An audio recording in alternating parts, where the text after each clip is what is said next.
Hey guys, and welcome back to the Vessel of Light podcast. I'm very excited because this week we are going to be talking about the topic of mindfulness and what that looks like in your everyday life. This week there was multiple things that just have reminded me of the idea of mindfulness and how important it is in our faith walk, in everyday life, in so many different aspects. So the idea of mindfulness is just living on purpose for a purpose, and life is busy. We always are running to the next, and we really miss what truly matters because life, I fully believe, is about the little moments and the little things and the things that we take for granted. And if we don't allow ourselves to slow down enough to realize those moments, it can get lost in translation. It's one of those things where we think that we're being aware and that we're excited for the next thing, but if we don't catch ourselves in the present and take a couple moments to just take a deep breath, it really can change the outcome of our whole day. We can miss things that we're grateful for and thankful for, and like I said, I truly believe it's the little moments that make up our everyday lives. So that is a big thing that I'm working on, that I struggle with, is to just be mindful and present in the moment. And a couple verses that come to mind, and I'm sure that some of you have heard them before, but that's another thing that I think goes into mindfulness, is sometimes when we hear a verse over and over, we're like, okay, yeah, I've heard that, I know that, but being mindful and realizing, okay, no, I really need to take a moment and think about these things, and what the scripture is saying is very important. So I'm going to read a couple of these verses to you. They are short, but at the end, I'll add a couple other verses that really make me think of the idea of mindfulness. Philippians 4:6-7. Do not be anxious about anything, but in everything, by prayer and supplication, with thanksgiving, let your requests be made known to God. And the peace of God, which surpasses all understanding, will guard your hearts and your minds in Christ Jesus. This is another verse that I probably read to myself weekly. If I don't, I should, just because it has so many good things in it. Talking about, calling out the idea of anxiousness, and talking about the idea of anxiousness about anything, but in everything, with prayer and supplication, with thanksgiving, let your requests be made known to God. And the peace of God, which surpasses all understanding, will guard your hearts and your minds in Christ Jesus. I feel like he's using some really big words here, and I think that it's great because it's almost something that we can, again, a verse that we can not be mindful about and look past without realizing how many great things that are in this about the idea of being mindful and almost like checking yourself and knowing, hey, whenever we're anxious about something, be in prayer with thanksgiving. I saw this thing the other day, and I've had a couple people just speak it into my life recently, is your brain literally, physically cannot be anxious and be in gratitude or be thankful about something at the same time. So it's really powerful to know that, and I think it's a great tool for all of us who deal with anxiousness and being mindful about those things, and I think that's a great thing to know. So I love that verse. I think it's great. The other one is Psalms 46:10. Be still and know that I'm God. Again, we hear this so often, but it is so true to just truly be still. And honestly, I don't think a lot of us even know what that looks like. Even know what it looks like to be still, to take a moment, take a breath, to just be in the Lord's presence. I do think that being in prayer is being still, but I think even more, taking it a step further, is truly just sitting there in his presence, trying to listen. actively listen to him and not be speaking the whole time or not be trying to do other things, but truly being still. And it's amazing what God can do in those still moments if we allow him the time to do that. So I think those are two great verses. Like I said, I'll throw out a couple verses at the end for you guys to look up in the meantime, so just know that. But it just reminded me this week of a couple experiences that I went through that I wanted to share with you guys, of why I felt like this was such a topic that I wanted to talk about. And I was on my way home from Starbucks, and I was just sitting in my car, and I was gonna just immediately when I got in my car, I started scrolling on my phone before I left. And I was just kind of in a foggy mood, if you know what I mean, just there, but not really there, not in a great headspace, if that makes sense. I wasn't focusing on anything really, and I started scrolling for a little bit, and I was just reminded of his presence in kind of an odd way. I was sitting there, and the weather was really nice outside, and I just put down my phone. I rolled down my windows, opened the sunroof, and I decided in that moment I just needed to pause, take a couple deep breaths, and just sit there. And almost the idea of grounding yourself. I do this a lot whenever I'm feeling overwhelmed. Something that helps me is literally taking 10 deep breaths and counting it out. It kind of makes me sound like a crazy person, but it is true. I encourage you to try it. Just 10 deep breaths, very intentional, and it's crazy how much that grounds you in the moment. And it made me realize how amazing the weather was outside and his creation as the sun was setting, and how I decided just to go home with my windows down. I put my hair up and I put on some worship music, and I was just being very intentional about every moment. And honestly, that was my favorite moment of the day, is just those little things that we can so easily take for granted and not be mindful about. So I think it's really important to do it in the small things. Another great way to ground yourself, if you struggle with this, and I hope this helps as well, is sometimes when I'm in a place, I will search for things that have going through the colors of the rainbow. So I'll go okay, so find something that's red, orange, yellow, green. So green, there's a plant over there. Blue, there's the lid on a container. You just go down that line, and it helps you be present in the moment when this is really crazy. So know that. Hopefully that is helpful as well. Being out in God's creation always tends to slow me down. I love the sky, the smell of the air, the way the sun hits my face. I remember during some of the hardest times, I found joy in how the sun hit my face and a warm cup of tea in my hands. And I know that sounds so silly, but that's what I'm saying when it comes to, it's really the little things that bring joy to life. And if you're not mindful about those things, then it makes life like we're chasing the next thing and the next thing and the next thing, whenever we can't be content where we're at and enjoy where God has us in this season. And it helps us be content whenever we are intentional about what we're thinking about and what we're thankful for. I think journaling in general helps me be mindful. For me and how I work, journaling is the biggest way that I can be mindful throughout the day, because it not only helps me plan time to spend with Jesus, but it also helps me plan time for my health and meal planning and when I'm going to take a walk and when I'm going to stretch.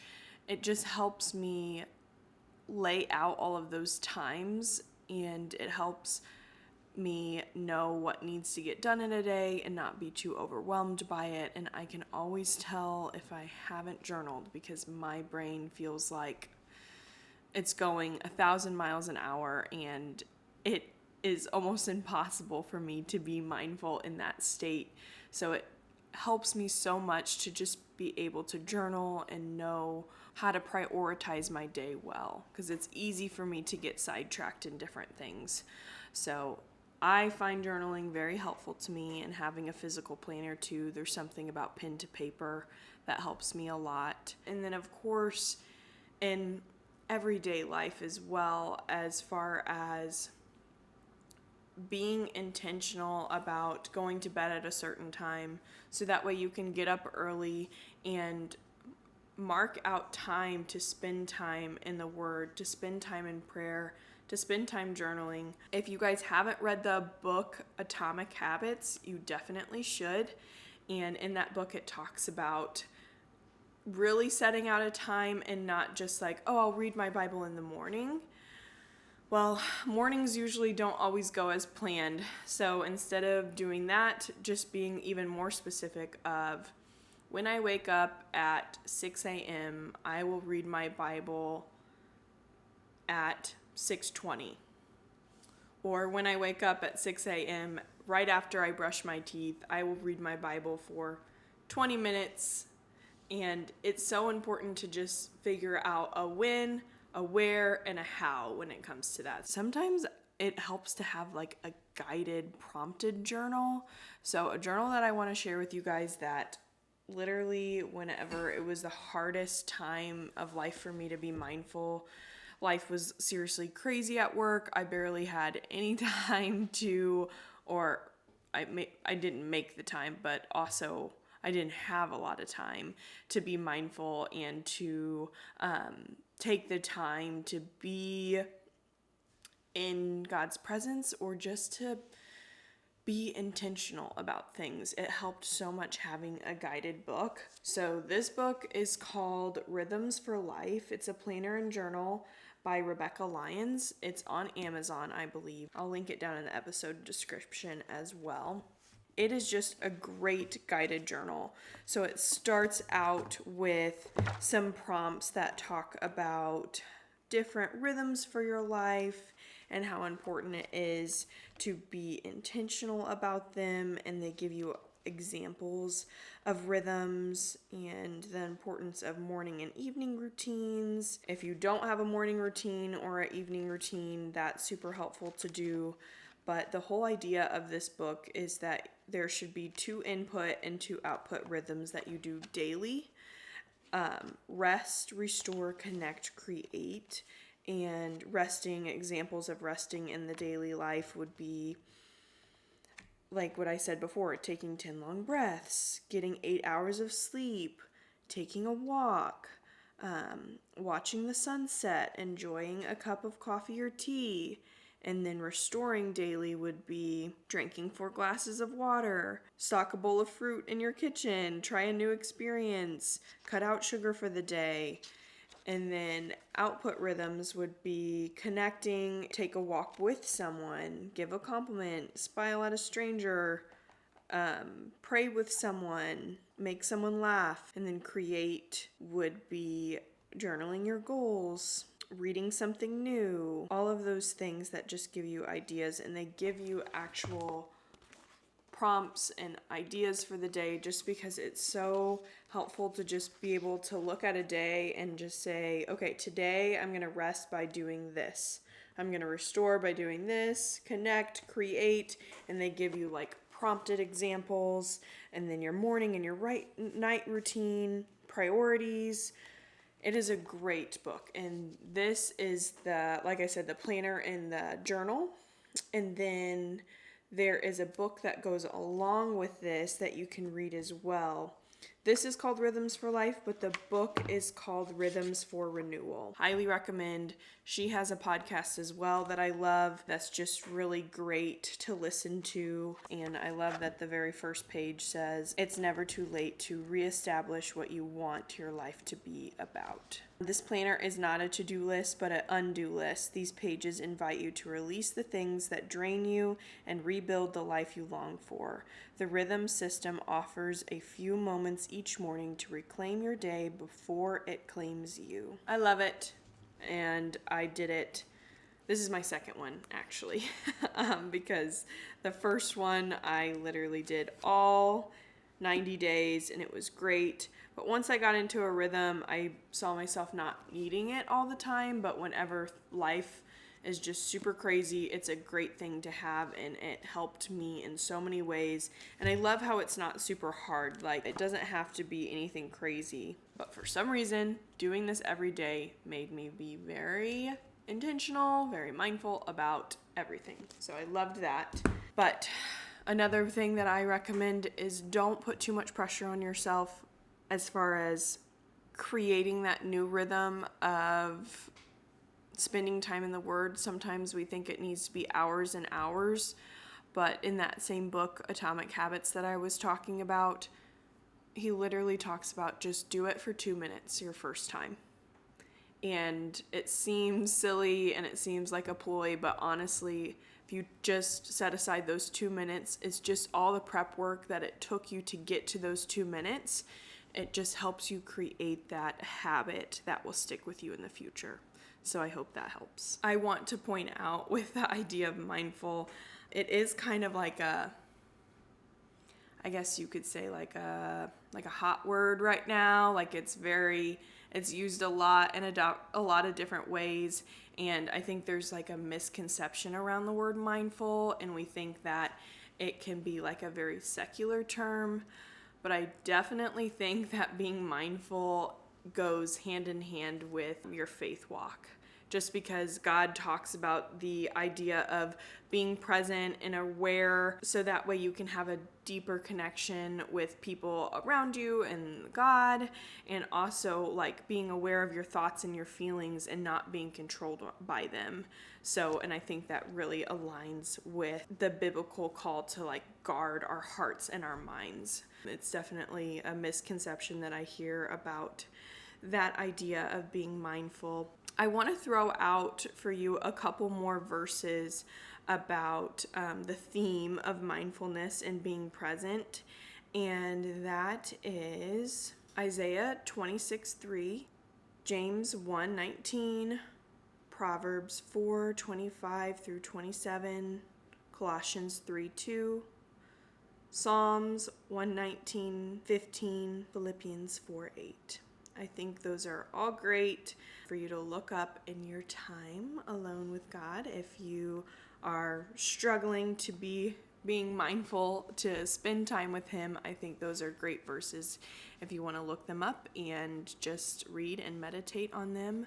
But I hope that this was helpful for you this week. I know that it might seem like a simple thing, but something that, like I said, I really struggle with, and I tend to struggle with being mindful in other areas of life too. So this doesn't just apply with your time with Jesus and being focused on really His presence in your everyday life, but also being mindful about your health, about your friendships and relationships. It goes hand in hand with a lot of things. So I just encourage you, whenever you find yourself really anxious about something or feeling like you're going 100 miles an hour, just take a moment and, almost like the really cliche saying, stop and smell the roses, because I fully believe that that is what brings the small joys in life. That is what brings peace and contentment in things that we do, is not chasing the next high, if that makes sense, not chasing the next big thing, but just taking a moment and soaking in the little things, because that is truly what life is about. But thank you so much for watching this week. I am excited to hear what you guys think, so let me know. You can let me know in the comments, DM me on Instagram, message me on Facebook, any of the things. But I hope you have a great week, and we will see you next time. Bye, guys. Thank you so much for joining me this week on Vessel of Light. My hope and my prayer is that this episode empowered you to be who God created you to be right in the season He has you in. If you found this episode encouraging, please share it with friends and family who might find it uplifting as well. Don't forget to subscribe to the podcast, leave a review and let me know your thoughts in the comments. I'd love to hear how I can continue to support and encourage you in your faith journey.